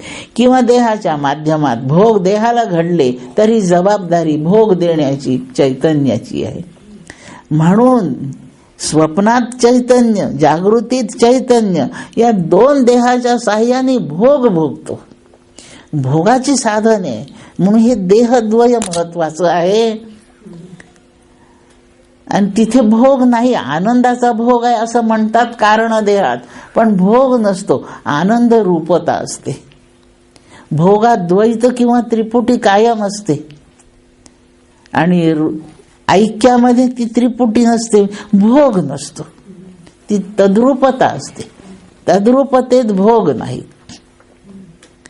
म्हणून भोगाची व्यवस्था 2 देहामध्ये आहे. हे देहद्वय भोगाला जबाबदार आहे. ह्या 2 देहाला भोग भोगण्याची पात्रता ज्या चैतन्यामुळे येते, असं कोणतं तरी चैतन्य तिथे उपलब्ध पाहिजे. आणि ते जे चैतन्य आहे ते 2 भूमिकांनी आपल्याबरोबर काम करतं. त्यातल्या जीवाचं चैतन्य मघाच्या महावाक्यात विचार केला, जीव चैतन्य आहे. या जीवाचा जेव्हा विचार केला तेव्हा तो प्रतिबिंब रूप आहे. एवढा विचार फारसा करणं अवघड आहे आता, पण तो प्रतिबिंब रूप आहे. तो जो प्रतिबिंब रूप आहे, छाया आहे, तर बिंबरूप दुसरं असलं पाहिजे. आणि बिंबाचं प्रतिबिंब पळायचं असेल तर सान्निध्य लागतं. आरसा महाबळेश्वरात आहे, मी अमरावतीत आहे, असं कसं जमणार? मला माझं प्रतिबिंब पाहायचं तर त्या महाबळेश्वरात आरशाच्या जवळच मला जावं लागतं, त्याच्याशिवाय नाही होत. म्हणून ज्या बिंबाचं प्रतिबिंब म्हणून जीव असणार ते बिंबरूप चैतन्य निकटच पाहिजे. म्हणून आता ह्या देहद्वयाला भोगण्याची पात्रता आणून देणार जे चैतन्य ते दोन रूपाने आहे. दोन रूपाने एवढ्यासाठी आहे की जीव प्रतिबिंब रूप आहे, म्हणून त्याचं बिंब असलं पाहिजे. आणि एका व्यक्तीचा व्यष्टीचा विचार आपण करतोय म्हणजे पिंडाचा विचार करतो आहो. म्हणून एवढ्या मोठ्या परब्रह्माचा कशाला विचार करायचा? आपलं लहानसच आहे ना, त्या लहानच्या पुरता करायचा विचार, कशाला सगळ्याचा विचार? आपण आपल्या गावापुरता विचार करू, कशाला देशापुरता? जो प्राईम मिनिस्टर झाला तो करीत बसेल देशाचा विचार, आपल्याला आपल्या गावापुरता. या आता निवडणूक झाली आमच्या तिथे, एकाने त्याचा निवडणूक जाहीरनामा केला अमरावती विभागाचा, आणि त्यांनी लिहिलं अमरावती जिल्ह्याच्या प्रगतीसाठी आम्ही झटणार. लोकसभेला उभा राहिला, अमरावती जिल्ह्याच्या प्रगतीची चिंता करतोय. मला मुद्दा म्हणायचा आहे, दृष्टांत आहे हा. या दृष्टांतातून समजा आपल्याला जेवढी काही ताकदीची पोच आहे तेवढ्याच पुरता विचार ना. देशाचा विचार प्राईम मिनिस्टर मंत्री करतील तिकडचे, खासदार म्हणून या विभागाचा मी माझ्या जिल्ह्यापुरता विचार करीन. अशा तऱ्हेने पिंडापुरता विचार करणार. आणि पिंड म्हणजे देहद्वय, लक्षात ठेवायचं. पिंड ज्याला म्हणतात त्याला देहद्वय म्हणतात. ह्या देहद्वयाला जे चैतन्य भोगण्याची कार्याची सगळी क्षमता देत, कर्तृत्व भोक्तृत्वाची क्षमता ह्या देहद्वयाला ज्या चैतन्यामुळे मिळते ते चैतन्य प्रतिबिंब रूप असल्यामुळे त्याच्या निकट त्याचं बिंब असलं पाहिजे. म्हणून हा दोन चैतन्याचा विचार आहे. जीव प्रतिबिंब, ज्या बिंब चैतन्याचं प्रतिबिंब आहे त्या बिंबरूप चैतन्याला कूटस्थ असं नाव. त्या बिंब चैतन्याचं नाव कूटस्थ असं आहे. आता ब्रह्मांडाचाच जर विचार करायला निघाले लोक, तर ह्या ब्रह्मांडाकरता जबाबदार म्हणून जे चैतन्य असेल त्याचं नाव ब्रह्म आहे. आणि पिंडापुरतं जबाबदार घटक त्याचं नाव कूटस्थ आहे. कूटस्थ ब्रह्मांडाच्या त्या ब्रह्माचा काही संबंध? ते व्यापकच ब्रह्म, तेवढं सगळं एकच. आपण पिंडापुरता विचार करतो आहे म्हणून आपल्याला थोड्याशा त्याच्या एका अंशाचा विचार येतो. म्हणून कूटस्थ हा विलग्न झालेला न तुटलेला ह्या महाव्यापक ब्रह्माचा अंश आहे अशी कल्पना आहे. उदाहरण द्यायचं म्हणजे हे महाआकाश एवढी मोठी पोकळी ज्यात सारं त्रिभुवन आहे. एक माठ तयार केला. एक लक्षात ठेवा, तत्वज्ञानाचा अभ्यास करताना माठ, साप हे लागतातच. हे आपले अवजार आहेत. आणि एक माठ, ह्या दोन्ही भागत नसेल तर एक काय पट, एक घटन, एक पट, माठ आहे एक केला तयार.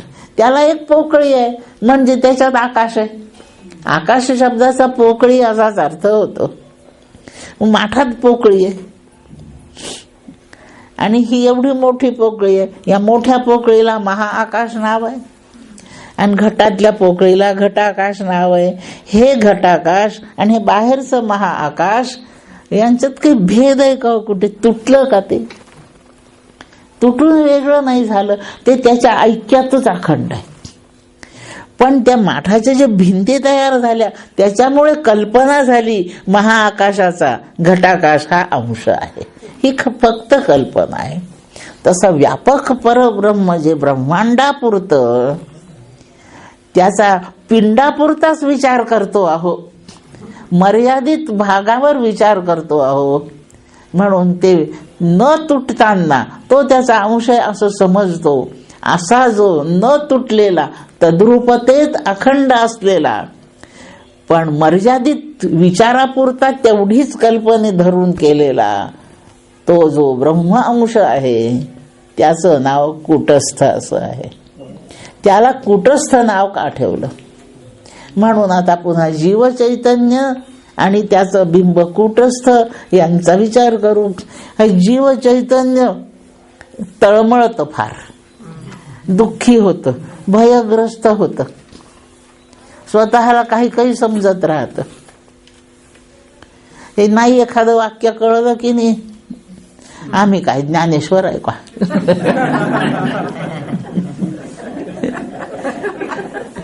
तुम्ही पंढरीच्या वारीला जात जाओ, आषाढीला, दर आषाढीला इतके गावगाव हिंडता, देश देश हिंडता, पंढरीला जात जा. मी का तुकोबा लागलो काय?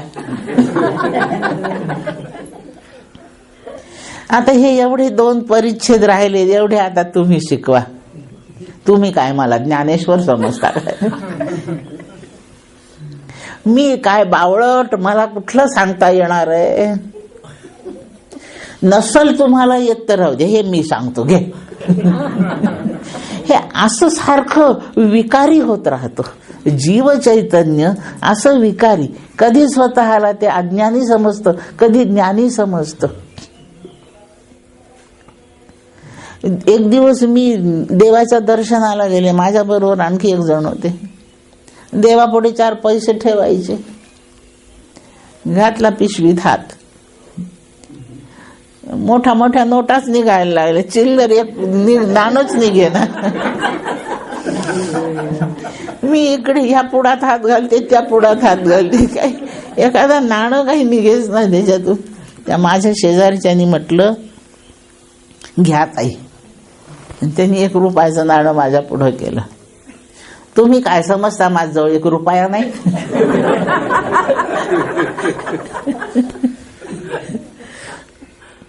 मुद्दा चाललाय. मी कधी श्रीमंत समजते, कधी गरीब समजते, कधी ज्ञानी समजते, अज्ञानी समजते, दुःखी समजते, सुखी समजते, आंधळा पांगळा समजते. हे सगळे विकार मला सतत जाणवतात. हे जीव चैतन्य सतत विकारी होत राहत, कोणत्या तरी विकारातच असत. अगदी ताई झोप येते का? झोप कशी? अगदी चांगली जागी आहे. काय नाही म्हणाल, किती विकारांचं वर्णन आयुष्यामध्ये दररोज किती विकाराला पावतोय. असा हा विकार, प्रतिबिंब असं म्हणजे जीव असा विकारी आहे. जांभया येत आहे. चहा थंडच होता मगाचा. कसलं काय नाही करणार तो. असं ते कूटस्थ चैतन्य काहीच करीत नाही, हे लक्षात ठेवायचं. कूटवन निर्विकारेण स्थितः कूटस्थः. त्या काल काकांनी उल्लेख केला होता ऐरणीचा. सोनार ज्याच्यावर ठोकपीट करून अलंकार घडतो ते त्याचा तो भक्कम आधार असतो. असा चांगला रोवून पक्का केलेला असतो. त्याच्यावर घाव घातले तर तो हालत नाही. ते सोनं ठोकलं तर सोन्याचा पत्रा होतो, तार होते, सोनं विकार पावतं. पण त्या ऐरणीला काहीच होत नाही. किती ठोकलं गेलं ते तरी ते चेपत नाही, दबत नाही, पसरत नाही. कोणत्याही आघाताने जे विकारवश होत नाही त्याला कूट म्हणतात. असं जे तटस्थ राहत आहे ते नेहमीच निर्विकार. काही चढ उतार झाले तरी जे हालत नाही, असं ते बिंब चैतन्य आहे.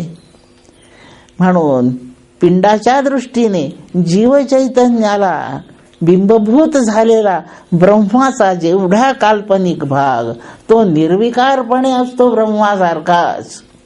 म्हणून त्याचं नाव कूटस्थ असं ठेवलं. या कूटस्थाचा आपल्या ठिकाणी काय काय उपयोग चालू आहे, त्याचा आपल्या ठिकाणी काय भूमिकेने अनुभव येतो ह्याचा विचार चालला आहे. याच्यामध्ये दृष्टांत पाहू. कूटस्थ प्रकाश देतो. ब्रह्मवस्तू प्रकाशित आहे, ज्ञानरूप आहे, प्रकाश देतो. तर एक दृष्टांत आहे सुरुवातीलाच. हा जो प्रकाश आहे, सूर्याचा दृष्टांत घेऊ. सूर्य उगवला, प्रकाश पडला सगळीकडे. आता आपल्या ह्या सगळ्या भिंतींवर सूर्यप्रकाश पडलेला आहे. याप्रमाणे कूटस्थाचा प्रकाश देहद्वयावर पडला आहे. तिथेच आहे, ते निकट आहे अगदी. म्हणून कूटस्थाचा प्रकाश देहद्वयावर पडलेला आहे. सूर्याचा प्रकाश या भिंतींवर पडलेला आहे. दृष्टांताचा एक भाग झाला. उन्हामध्ये कोणीतरी जाऊन उभा राहिला एक आरसा घेऊन. त्या आरशावर त्यांनी सूर्याची किरणं घेतली. आरशात प्रतिबिंब पडलं सूर्याचं. तो आरसा विशिष्ट दिशेमध्ये असा फिरवला. त्याचं जे रिफ्लेक्शन येतं ते ह्या प्रकाशित भिंतीवर एका जागी पडलं. एक प्रकाशित पट्टा त्या प्रकाशित भिंतीवर आला. प्रकाशित पट्टा प्रकाशित भिंतीवर आला. मग जिथे तो प्रकाशित पट्टा पडला त्याच्या बाजूच्या भिंतीपेक्षा तेवढ्या जागेवर प्रकाश जास्त आहे आणि तो त्या प्रतिबिंबाचा आहे. कूटस्थाचा प्रकाश देहद्वयावर पडलाय. कूटस्थाचं प्रतिबिंब बुद्धी जीव नावाने आहे आणि प्रतिबिंबाच्या अंगी सुद्धा दुसऱ्याला प्रकाशित करण्याची क्षमता असते. आणि म्हणून हे जीवचैतन्य जे आपल्या जवळ आहे त्याचं कूटस्थाचं प्रतिबिंब म्हणून जो जीव आहे हा सुद्धा प्रकाश पाडतोच. याचाही प्रकाश पडतो. जसा आरशातील प्रतिबिंबाचा सामान्य प्रकाशावर प्रकाश पडला, भिंतीवर सूर्याचा जो प्रकाश आहे हा सामान्य म्हणू, आणि प्रतिबिंब आरशातलं त्यांनी किरण परावर्तित करून पाडलेला प्रकाशित पट्टा त्याला आपण विशेष प्रकाश समजू.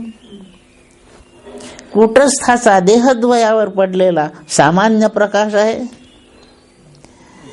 आणि जीवचैतन्यही त्याच्यास्वर प्रकाश पाडील. त्याच्याही जो प्रकाशित करण्याला देहद्वयच आहे आणि म्हणून ह्या देहद्वयावर आता दोन प्रकाश झाले. त्या प्रतिबिंबाच्या पडलेल्या प्रकाशित पट्ट्याला विशेष प्रकाश समजू आणि कूटस्थाच्या प्रकाशाला सामान्य प्रकाश समजू. म्हणून कूटस्थ आणि जीवचैतन्य याच्यात कूटस्थ सामान्य प्रकाश देत राहील आणि सामान्य प्रकाश त्याचा सतत पडलेला राहील. कार्यक्षमता ज्या प्रकाशाने ज्या ज्ञानाने निर्माण होईल तो जीवचैतन्याचा प्रकाश आहे आणि सतत आहेपणाची जाणीव देण्याच्या कामाकरता जो प्रकाश आहे तो कूटस्थ चैतन्याचा आहे. त्याच्यासाठी दृष्टांत पाहू. आपण आता शरीरामध्ये आहोत, जिवंत आहोत. आपल्या ह्या जिवंत शरीराला दोन प्रकाशाने प्रकाशित केलंच आहे. एका प्रकाशाने आपले देह दिसतायत आणि दुसऱ्या प्रकाशात देहाच्या हालचाली चालतायत. कोणीतरी मरून पडला, त्याचा देह असतोच तिथे आणि तो दिसतो, असतो, दिसतो. म्हणून तो सामान्य प्रकाशाने कूटस्थाच्या प्रकाशाने प्रकाशित आहे. पण त्याची हालचाल संपून गेली आहे. ती हालचाल संपून गेली याचा अर्थ त्यातला विशेष प्रकाश निघून गेला. कूटस्थ ब्रह्मरूपच असल्या कारणाने तो जात येत नाही, तो तिथल्या तिथेच असतो. निघून जाते ते अंतःकरण जातं, बुद्धी जाते. म्हणून उपाधी गेल्यामुळे प्रतिबिंब जातं, त्याला आपण जीव जातो असं म्हणतो. पण जीव चैतन्याला चैतन्याचं जाणं येणं नाही. उपाधीच्या जाण्याबरोबर चैतन्य जातं. आरसा गेल्याबरोबर सूर्याचं प्रतिबिंब गेलं. सूर्य जागच्या जागीच असतो. जाणे येणे प्रतिबिंबाचं त्या उपाधीमुळे असतंय असं लक्षात ठेवा. म्हणून मृत्यूच्या प्रसंगी सूक्ष्म देह निघून जातो, म्हणजे त्याच्यासोबत बुद्धी जाते. म्हणून प्रतिबिंब रूप जीव जातो अशी भाषा आहे. नेहमी भाषा जशी असते तसाच काही शब्दशः अर्थ नसतो. काल उदाहरण होऊन गेलं, मुंबई आली. अशी कशी आली? ती तिथल्या तिथेच आहे. मी अमरावतीहून निघाले. मी विचारते, गावाची काही ओळख नाही मला, विचारते आली का हो मुंबई? ते म्हणतात अजून दूर आहे, आत्ताशी तर भुसावळ आलं. ते कोणतेच गाव येत नाहीत. आत्ता तर भुसावळ गेलं, ते जाताही नाही आणि हे येतही नाही. आत्ता तर भुसावळ गेलं, मुंबई तर यायचीच आहे. आली का मुंबई? जात असतो आपण, पण गमनाचा आरोप होतो त्या गावावर. मी मुंबईकडे चालले आहे, पण मुंबईवर आले गेले अशा गतीचा आरोप चालतो. भाषा तशी असते. याप्रमाणे उपाधी जाते, चैतन्य जात नाही, प्रतिबिंब जात नाही. प्रतिबिंब जात नाही, कूटस्थ जात नाही, ते तिथल्या तिथेच आहे. पण उपाधी गेल्यामुळे प्रतिबिंब धारण करणार राहिलं नाही, म्हणून प्रतिबिंबाचा अनुभव गेला. आणि याप्रमाणे हे प्रतिबिंब असं जाणता येतं, कूटस्थ तिथल्या तिथेच असतं. हा कूटस्थ आणि त्याचा सामान्य प्रकाश अखंडपणे पसरलेलाच असतो. आरसा गेला की ते कवडसे प्रकाशित पट्टे गेले. असे प्रकाशित पट्टे किती पडू शकतील? ते किती पडू शकतील? जेवढे आरसे आणाल तेवढे असतील, जेवढ्या बुद्ध्या तेवढे जीव. म्हणून जीव खूप आहेत. कूटस्थ तितके आहेत का? ब्रह्माचा घटक असल्याच्याने कूटस्थ एकच आहे, त्याच्यात फरक पडत नाही. तो तिथल्या तिथेच असणार आणि जीव चैतन्य ये जा करणार. सामान्य प्रकाश देणे कूटस्थाचं कार्य, विशेष प्रकाश देणे या जीव चैतन्याचं प्रतिबिंबाचं कार्य आहे, असं लक्षात ठेवू. सूक्ष्म बुद्धी हे सूक्ष्म देह, त्याचा घटक बुद्धी, त्यातील कूटस्थाचं प्रतिबिंब हा जीव. आणि कूटस्थ म्हणजे पिंडापुरता जेवढा ब्रह्म व्यापक ब्रह्माचा भाग विचारात घेतला तेवढ्या भागाचं नाव कूटस्थ. हा तुटून वेगळा पडलेला तुकडा नाही, त्याच्याशी सलगपणे असणारा आहे. चिदाभास प्रतिबिंब असल्यामुळे प्रकाशितता आहेच आहे. प्रकाशित करतो, इंद्रियांना प्रकाशित करतो, देहाला प्रकाशित करतो विशेषत्वाने. म्हणून जिवंत माणसाच्या ठिकाणी नेहमी दोन प्रकाश काम करतात. दोन प्रकाश काम करतात. दोन प्रकाशाचा प्रत्यक्ष रोल काय? आपल्या ठिकाणी आपल्याला विषयांचं ज्ञान होतं तेव्हा अंतःकरण विषयापर्यंत जातं. प्रवाही झालेल्या अंतःकरणाचं नाव वृत्ती आहे. ही वृत्ती जीवचैतन्यासह म्हणजे चिदाभास त्याला म्हणतात, त्याच्यासह जाते. चिदाभास तिथपर्यंत गेला म्हणजे त्याच्यावर एक अज्ञानाचं आवरण आहे. तेवढं आवरण हा चिदाभास स्वतःच्या प्रकाशाने दूर करतो आणि ती वस्तू उघडी करून देतो. एकच काम, जीवचैतन्याचं काम एकच आहे. जे जे जाणायचं असेल, जे जे पाहायचं ऐकायचं असेल तिथपर्यंत जीवचैतन्य वृत्तीच्या सोबत जातं. तिथे पोहोचल्यावर ते झाकलेलं आहे. आत्ता का नाही दिसत? अजून तिथे माझी अंतःकरण बुद्धी पोहोचली नाही, म्हणून तिथे पोहोचवायचं. ते झाकलेलं आहे तेवढं उघडं करून ठेवायचं. अज्ञानाच्या आच्छादनाने त्याची आत्ता ओळख नाही, तेवढं अज्ञान तिथलं काढायचं. एवढंच काम फक्त जीव चैतन्य करतं. आणि आहे इथे आहे रामराव नावाचं काहीतरी आहे, एवढं कळतं. रामरावाचा जो तपशील आहे तो कोणामुळे कळतो? तो जीव चैतन्याच्या प्रकाशाने कळत नाही. रामरावाच्या ठिकाणी कूटस्थ आहे, जो सर्वव्यापी आहे. किंवा माझ्या देहद्वयावर म्हणून बुद्धीवरही जो कूटस्थाचा प्रकाश आहे, तिथेही आहे इथेही आहे. कूटस्थाच्या प्रकाशाने वस्तूचं पदार्थाचं ज्ञान होतं. त्याच्यावरचं आवरण भंग करणे जीव चैतन्य करतं आणि त्या वस्तूची ओळख कूटस्थाचा प्रकाश करतो. असं एकसारखं आपल्याजवळ बिंब आणि प्रतिबिंब दोन्हीच्या प्रकाशांचं कार्य चालू आहे. हे जिवंत माणसाच्या ठिकाणी आहे. याप्रमाणे कूटस्थ चैतन्याच्यामुळे वस्तूची ओळख पटते आणि ती पटण्याकरता आधी ती उघडी व्हावी लागते. ती उघडून देण्याचं काम जीव चैतन्य करतं आणि त्याची प्रत्यक्ष ओळख करून देण्याचं काम कूटस्थ चैतन्य करतं. असं हे कूटस्थ चैतन्य आपल्याजवळ अखंडपणे आहे. कूटस्थाच्या ऐवजी आपण जर ब्रह्मशब्द वापरला तर चालतो, त्याच्यात काही बिघडत नाही. फारच बारकाव्याने बोलायचं तेव्हा बारीक बारीक अंशाची ओळख, पण सहज सरळ बोलायचं. तुम्ही कुठे राहता असं मला कोणी विचारलं, दुबईवाल्याने विचारलं कुठे राहता, तर त्यांना मी उत्तर देऊ शकते मी भारतात राहते. त्यांना एवढ्या तपशिलाची काय गरज आहे, मी अमरावतीत राहते.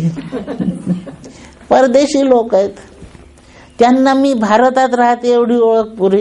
भारतातल्याच माणसांनी प्रश्न विचारला तुम्ही कुठे राहता, मी महाराष्ट्रात राहते.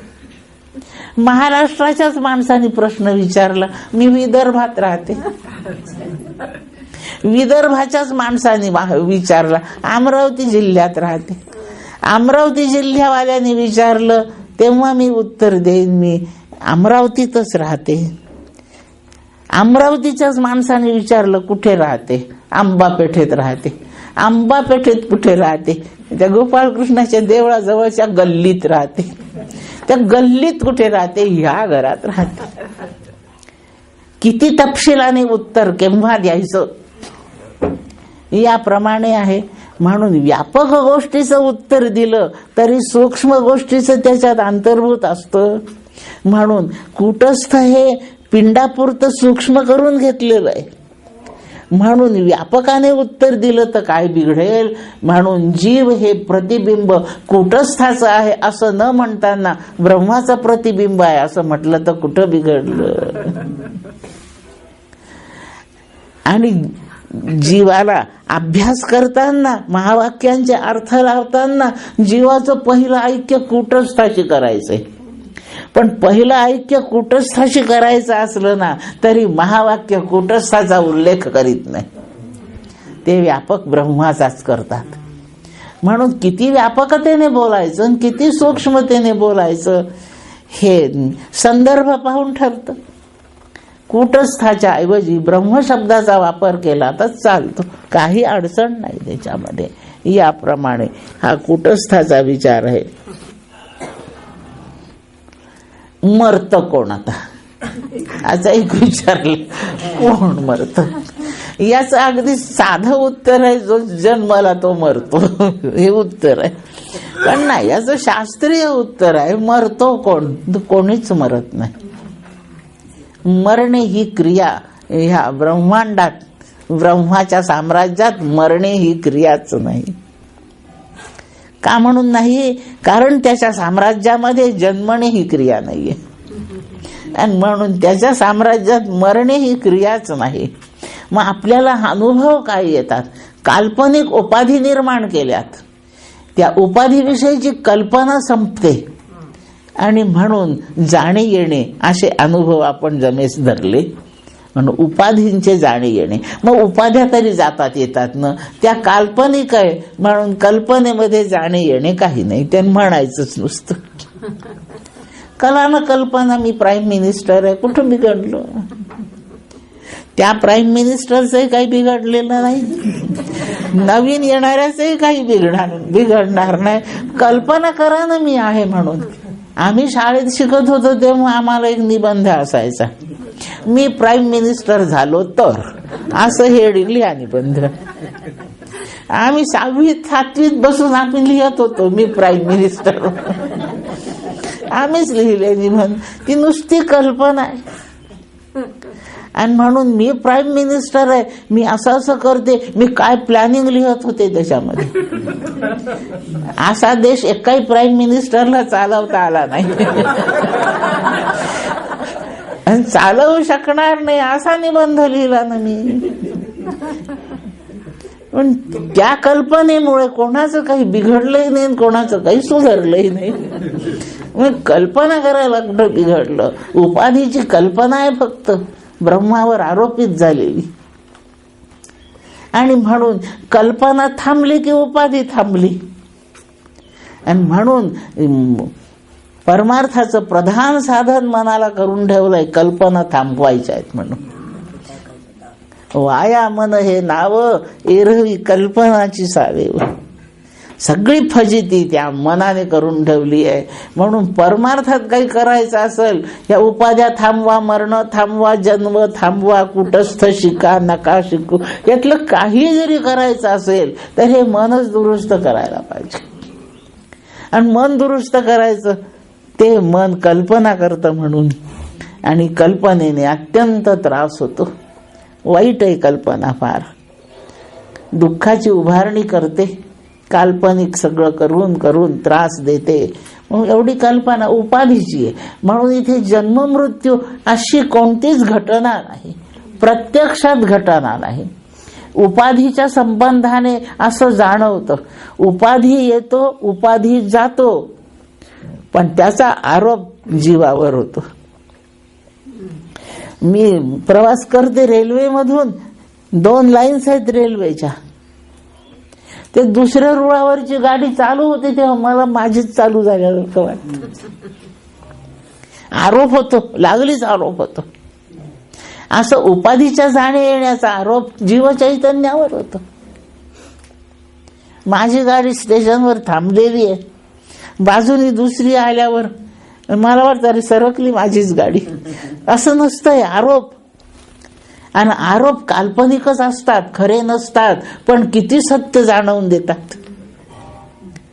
अशी परिस्थिती होते. उपाधी जाते येते. आणि म्हणून आरोप जीवचैतन्यावर होतो. जीवचैतन्य आलं गेलं असं वाटतं. आलं की जन्माला, गेलं की मेला. पण अशी घटना नाहीच. ती 2-3 अर्थांनी नाही. एक आरोपाची कल्पना करून, आणि दुसरं अजातवादाचा विचार करून, आणि तिसरा माया वापरली तरी माया आणि कल्पनेत फरक नाहीये. त्याच्यामधून आपण हा विचार करावा. कूटस्थ चैतन्य, कूटवन निर्विकारेण, निर्विकार राहायचंय.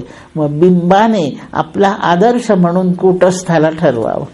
एवढं व्यापक ब्रह्म पाहायला त्याला अजून ताकद नाही, म्हणून त्यांनी कूटस्थ पाहावा. तो कसा शांत आहे. एखाद्या कोणाच्या घरामध्ये मृत्यू झाला, त्याला 2 पोरं आहे, एक खूपच रडतो, दुसरं जरा शांत बसलंय. सांत्वन करायला जातात लोक.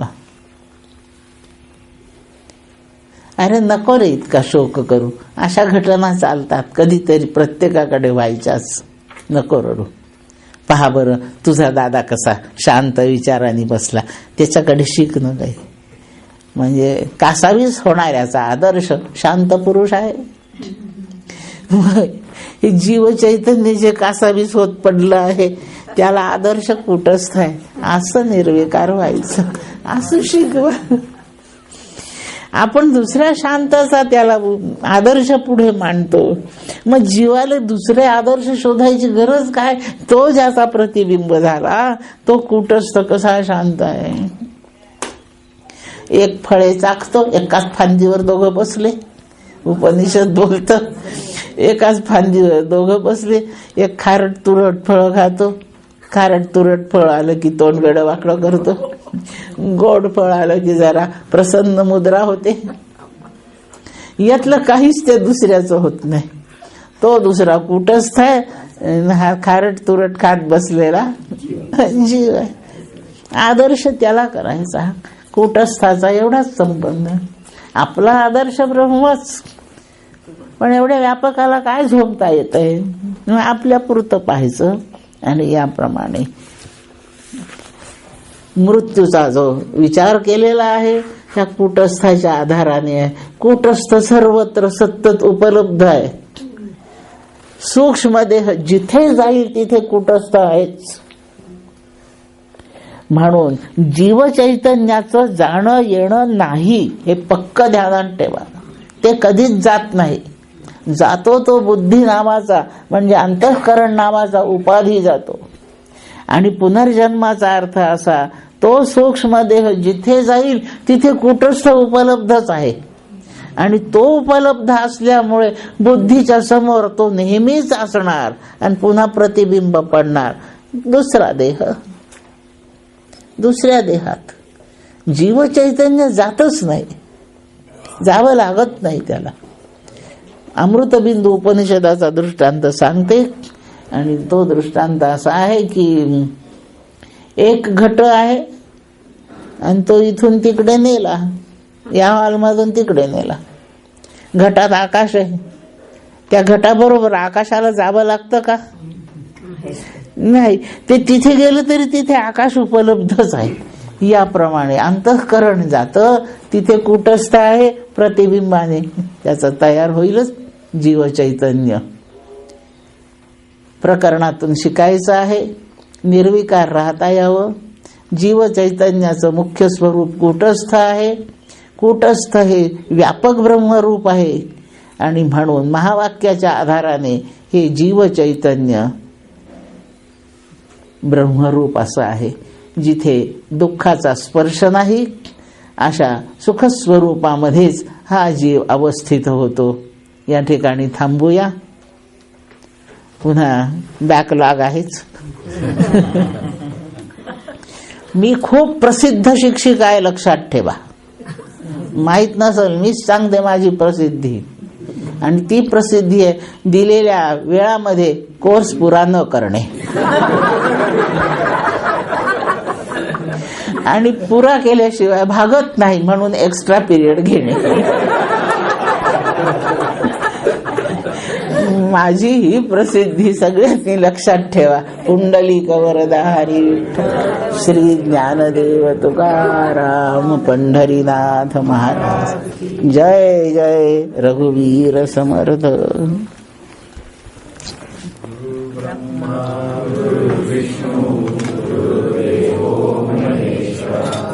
गुरु साक्षात परब्रह्म तस्मै श्री गुरवे नमः.